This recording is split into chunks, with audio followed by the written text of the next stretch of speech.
دا دلچسپ او سبق آموز لطیفه د باچا خان د کتاب زما ژوند او جدوجهد نه راغستې شوې ده. یو لطیفه، یو ورځ زه په حجره کې ناست وم چې زمونږ د امام صاحب زوی راغی. ما ته یې وویل چې زه واده کوم، ما سره څه امداد وکړه. ما ورته وویل زه همیشه وینم چې د مړي په څښاک کې ته د ډېر مال مالک شي، نو چې تا ته ضرورت وي نو بل ته یې ولې بخي؟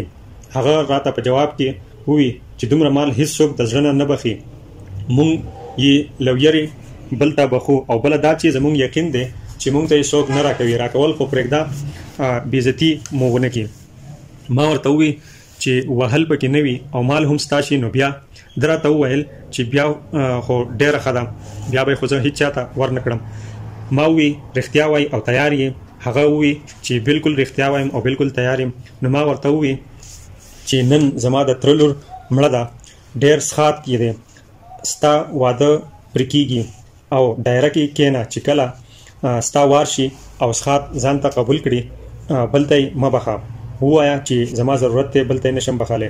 ده وویل چې دا خو به زه وکړم خو ما ته به څوک راکړي، د شموزو خان دی، هسې نه چې بېعزته مې کړي.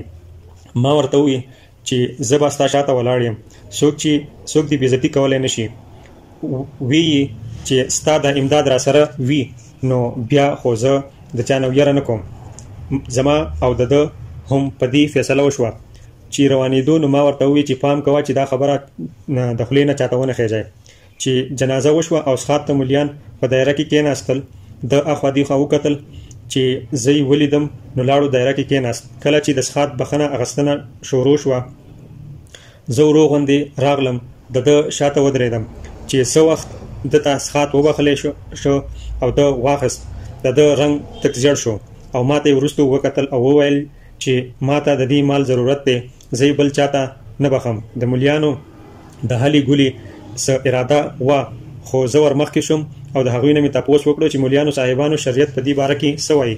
دوی ویل چې شریعت ده ته حق ورکوي چې بل ته یې بخي او که پخپله یې اخلي. نو ما هغه ته اشاره وکړه چې مولانا اوچتوی. د ګوړو د بوجو د پاسه نغدې روپۍ پرتې وي، هغه مې راواغستې او ور مې کړې او ما وی دا ګوړه هم اوچته کړه، ګوړه هم اوچته کړه. قرآن شریفونه او پټکی پاتې شول، هغه مولیانو تاله کړل، مولیان حق پک پاتې شول.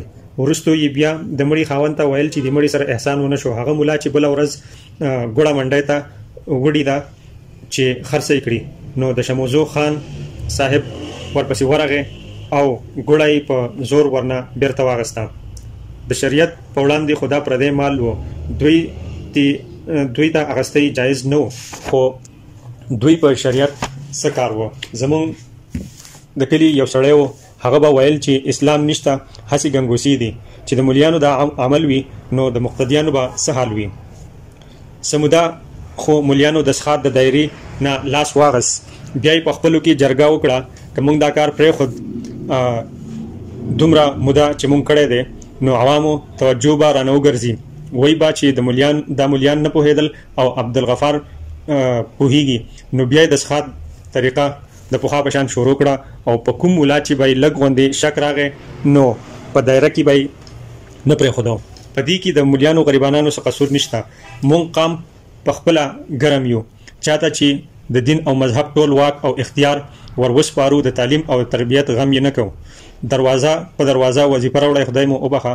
وایي دومره لوی ذمهدارۍ دپاره دې طریقه خپل د دین استاز تربیت کوو.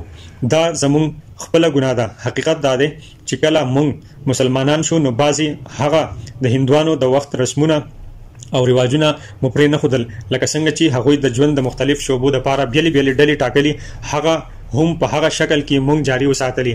چې دلته اسلام راغی نو د مذهب یعنی تبلیغ په لار رانغی، د سیاست یعنی د توري په لار راغی. نو موږ د مذهب د حقیقت نه چا خبر نه کړو او تر اوسه پورې خبر نه یو. دا د کاست سیستم یا روایتي اثرات دي چې یوه ډله به د مذهب د خدمت دپاره وي، یوه ډله به د حکومت کوي، یوه ډله به تجارت کوي او یوه ډله به عام خدمتونه کوي. دا په اسلام کې نشته، بلکې په اسلام کې علم په هر مسلمان او مسلمانې فرض دی.